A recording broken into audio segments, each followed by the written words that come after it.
All right, we are back, and let me talk to you here. Tiger Height on his soapbox because, man, this was a weird week in wrestling. Does that sound weird?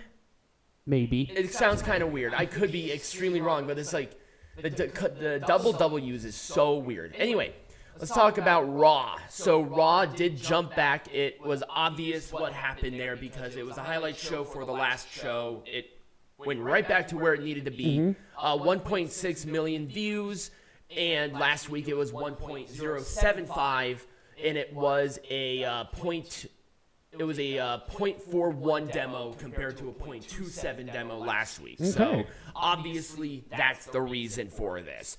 And the show, I would say overall was good. The Bloodline destroying stuff is fine, but once again, we got to get something moving here with the Bloodline stuff because it's like every single week. But I would say it was good energy to start.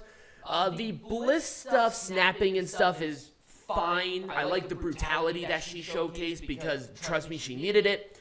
But why the Bray Wyatt? We don't want that Alexa Bliss anymore for the umpteenth millionth time. We want the goddess of WWE back. That's the badass Alexa Bliss that we want. But no, they're going to give us, spooky demon, whatever, because apparently they can't, because they want to sell dolls. Yep. I mean, I would too, but still.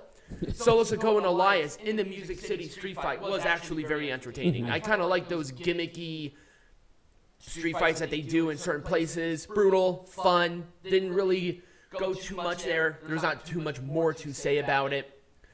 Loomis and Gable was fine, but the ending was absolutely awful. I don't know what they're doing with them whatsoever. Montez Ford being concerned about his wife after the attack was a nice little slither in there for the six-man tag, but it came back, and it was fine. I thought it was a good match overall. Obviously, Bloodline won because they always win.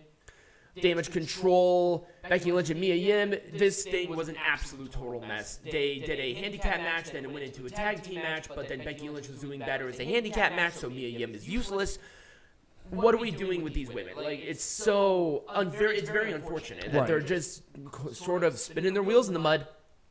And then Theory and Seth Rollins was absolutely great. It's a good match. I hope that they're done with it, but I'm excited to see where it goes for both guys' careers at the end of the day. So overall, I gave the whole show a full thumbs up just because a lot of it I liked more than I hated. Let's go into NXT. It was a 653,000 views compared to the 588 last week. They bounced back with a 0.16 demo instead of the 0.12 that they did last week. So totally fine. I thought the show itself was, I'll give Orange Cassidy thumbs up to be nice. The intrigue here with Carmelo Hayes, Trick Williams, Axiom, and Apollo Crews is something that I like, but, you know, a nice upper mid-card main eventer stuff that does not have the title on the line is totally fine. It doesn't have to happen. Everybody still stays strong. The Angelo family being baby faces, I am not a huge fan of that. I don't know why they think that that's a good idea. Just have Dijakovic and Wes Lee. That's the match. Let's stick with that. It's for the title. The NXT Women's Division Brawl was absolutely great because they had to do that factory hard reset on the entire division after the firing of Mandy Rose. And I'm glad that they waited until the beginning of 2023 to facilitate that kind of hard reset. New eyes, new sort of year, let's see where it goes. And with the 20 women, it puts everybody on the same plane. So that's what I like. The Alba Fire and the Isla Dawn match was good. I hope this rivalry is done because at this point you're starting to spin the wheels in the mud. I'm not sure why they did the Oro and the Javier Bernal rivalry. It's just like a whatever sandwich. I just hate it when people waste my time. Schisms is fine, but why did they have to lose? Why did Kofi Kingston have to beat the leader of the group? Because they need a title. I've been saying it forever. Because once again, they're spinning their wheels in the mud. It's good that they have Ava Raine. Ava Raine there, but at the same time, they need something more. They need to feel like a credible threat. And right now, they just don't. They won their six-man tag last week. Great. Let's see where we go from here. Kofi Kingston did not need to win. And then the feud with Breakker and Waller is just totally fucking stagnant, and that's very unfortunate. Grayson Waller obviously just dances around Braun Breakker mic-wise. He is so damn good, and he's still so young. It's amazing to see what this talent is this year. I actually remember Dynamite. Yay! Dynamite actually went down from last week. So apparently the new little flashy colors trying to make himself look like WWE Thunderdome Wish version did not work. We had 864,000 views average, down from 876,000. You're getting really close to being NXT levels of bad here. And you are a $1 million company, because your dad invested $100 million into the fucking project. Good job there, Tony. You know how to do this. It was a .26 demo, down from a .28 demo. And this is Dynamite, the first one with the new look. I like it. I think it looks neat. Even though it's WWE-esque, I thought it was supposed to be gritty, but apparently not. No. It doesn't matter. I still liked it. I think it looks neat. Jericho Appreciation Society obviously have to be the Jericho Appreciation Society and continue to bury good young talent. Hooray! Because Chris Jericho is Hulk Hogan. Action Andretti and Ricky Starks were both absolutely destroyed by all of them, and nobody cared. So we have... Oh God, do I have to? I do like the Hangman Page and Jon Moxley thing, but come on, let's do something. I wrote this before before Hangman was cleared, so that's kind of why it says that.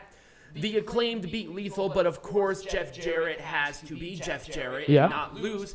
They lost at Battle of the Belts. Thank God. I was a little bit worried about that. The match itself was just kind of there. I'm sorry. I know that they're popular, but the Acclaimed title run has just been kind of meh. Yeah. Just in general. Bryan Danielson and Tony Nese should have been something that was a lot more than what it was, because it was actually kind of boring and one-sided entirely. The segment with MJF was good, and I'm really starting to like what they're doing there, but we've already seen 3 or 4 different rivalries where the person facing MJF had to go through trials to face MJF. Right. Let's do something different with that. At the very least, he needs a group. They had a group, but they disbanded it because Tony Khan doesn't know what he's doing. Swerve Strickland and AR Fox was very good. I want to see more of that. Give me more AR Fox. He is incredibly talented, and Swerve Strickland, despite my criticisms of the other 2 goons on the outside, I think he needed this. He's looking more like a main eventer, and there's nothing wrong with Swerve Strickland as a main eventer. Nope. The Guns promo was actually very good. Writing off FTR in the way that they did was nice, and the Guns needed it, so they're putting them on a pedestal. I'm really digging that. Hopefully they'll take on the Acclaimed at some point in time in the future, but you got to get them some wins. You have to do it slowly with the Gun brothers leading up to the Acclaimed. Right. But we'll see what happens there. Because obviously Daddy Ass is there. Exactly. The women's tag with Kira Hogan, Sky Blue, Jade Cargill, and Red Velvet was an absolute disaster. They had the potential, once again, to have a big rivalry with Kira Hogan, but no. And even when Red Velvet literally left Jade Cargill high and dry, Jade Cargill won. So what was the fucking point? Right. Is Red Velvet going to be the woman that destroys Jade Cargill? I don't see it. And I think, obviously, Kira Hogan is better, but it is what it is. There's no direction or focus in it whatsoever. And finally, Samoa Joe and Darby Allin was good. It was a great moment. Darby Allin winning in Seattle. The crowd went absolutely insane, and it was a fine match. Overall, it was Orange Cassidy thumbs up to be nice. This is where I give it a full thumbs up. I could not find numbers for Impact Wrestling for this show, but, you know, they're just kind of meddling in the middle. We had Masha Slamovich and Taylor Wilde's stuff was good. It was a good showcase, but they need to stop adding people into this #1 contenders match. They went from a singles match to a triple threat match, and then literally, I think like a couple of days ago, it was now a 4-way. Now it's a 4-way for no apparent reason. Anthony Green's debut went okay, actually, against Black Taurus, who was the #1 contender for the X Division champion, and it was fine. I like his moves. His look is neat. Let's see where they go with Anthony Green. Jonathan Gresham is so awesome, and a great way to showcase him against the jobber. But, man, people just made fun of him for his height. We get it. He's short. But he's also built like a mini fridge, and he will absolutely bend you into a pretzel and make you his bitch. Also, I know that Jonathan Gresham and Jordan Grace were in a mixed tag team match over this weekend. Yes, they were. First time ever. Yeah, that was really cool. And obviously they are married. Moose and Joe Hendry, always so funny. I believe in Joe Hendry. Dancing Moose was great. Moose really sold it well, and I think this is actually elevating the digital media champion. I thought it was sort of a downgrade for Moose to go after this belt, but He's really starting to play into it well. Joe Hendry is great. Yep. It's all sorts of fun. People laughed at it. I laughed at it. You can't go wrong with that in wrestling. The Matt Cardona and Chris Sabin match was good, but why did they do this to promote the tag titles when there are 4 teams? Maybe have a fatal 4-way. Probably would have made more sense, but I still like the match overall. And finally, where we see here, Bully Ray and Scott D'Amore stuff was absolutely excellent. Bully Ray continuing to be one of the best heels in wrestling. Scott D'Amore really did this quite well, and he took some moves, and I was fairly impressed. So good on him. Definitely a full thumbs up on there. Smackdown, hooray. Roman Reigns yelling at Sami Zayn was uncomfortable. It was like watching your friend's mom yell at your friend, and you're just kind of sitting there. That's kind of how I felt, but it was a really good segment, and it really drew in people. I saw the chart. I think there were like 900,000 people watching this segment alone. So that's really good for Reigns and Sami, promoting that. And obviously, we knew that it was going to be Roman Reigns and Kevin Owens at the Royal Rumble. So happy about that overall. By the way, it was 2.2 million people that watched it concurrently, 2.6, so it's down, but once again, you're over 2 million, and you had John Cena last week. So obviously there was that. It was a 0.5 demo in comparison to a 0.64 demo from last week, but once again, the John Cena effect. Yes, exactly. I love how Michael Cole said that he said that the ratings were higher because of Raquel Rodriguez and Ronda Rousey. Yeah. It's like, you guys, Michael Cole, you're great, but at the same time, let's just be real. Let's be realistic. We all know why people were tuning in last week. Exactly. I'm just really hoping that the Bloodline stuff does not. I mean, this whole friction here is fine, and I wrote the Raw notes before I watched SmackDown. So this was definitely good. We need more of it, and since we're getting more towards WrestleMania, Sami Zayn's going to get betrayed. We're going to have the tag team title match at WrestleMania. That's how they're going to do it. And it's obvious that's where they're going. That's why Kevin Owens is still with them, and they just have to continue for Roman Reigns to defend the title to get those ratings, because Roman Reigns is a draw in WWE. Kofi Kingston and Santos Escobar was a simply structured, good match. Nothing wrong with that. It was there. Karrion Kross and Scarlett taking on Emma and Madcap Moss was a totally wasted opportunity to make Scarlett look more like a big deal. Right. This was her debut match on television. And yet they just did it in a random mixed tag. But once again, does anybody care? No, right. Of course not. No. You had the opportunity to make people care, but you didn't. Also, Emma called Madcap Moss Riddick. Please change its fucking name back to Riddick Moss. Thank you very much. Charlotte is on such a different level as a babyface. She is incredibly popular, and she's going to try to be this fighting champion. I'm not sure how I feel about it yet, because we've only had one match with Sonya Deville, and it was fine. And that was for the title. Ricochet and Top Dollar was over the flop botch. That's literally why, but it's really weird that Ricochet was portrayed as the babyface, and yet he was making fun of Top Dollar. Doesn't that sound kind of heel? That sounds kind of heel to me. Yeah. Obviously, Hit Row turned heel. I think they needed it. Yeah. They need some edge to them instead of like this babyface whatever. And Braun Strowman is still with Ricochet because we need Braun Strowman on television for an unknown reason. And finally, tag team title match was good. Don't get me wrong. But why are we having the tag team champions on these all the time?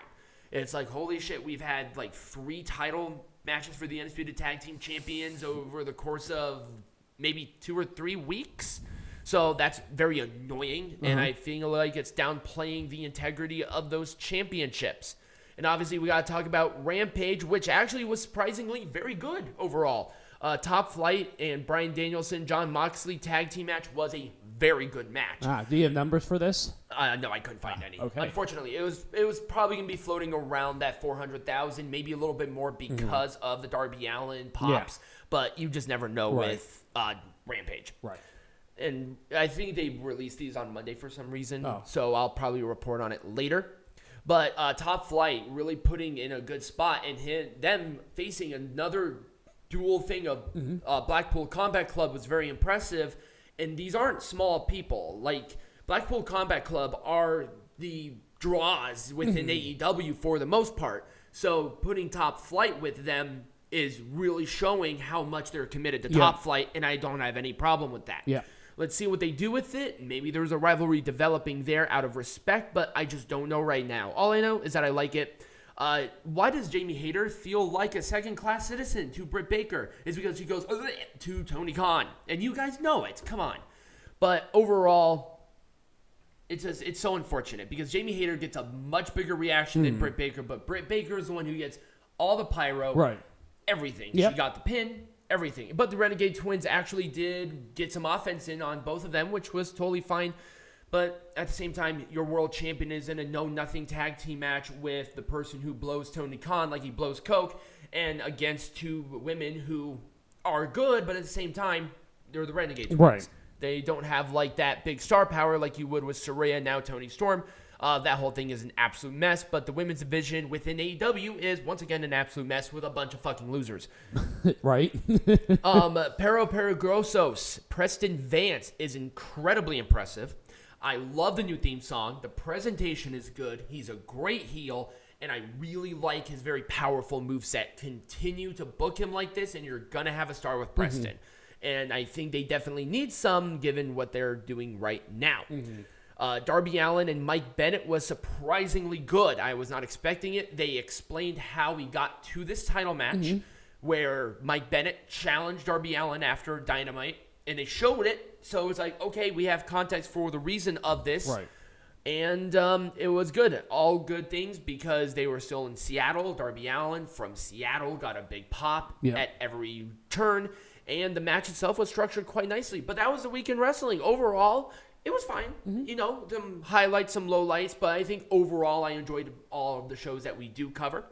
And we're going to be moving on. So up next, we're going to be talking about Wrestle Kingdom. Because trust me, there's a lot to talk about with Wrestle Kingdom. Oh, yeah.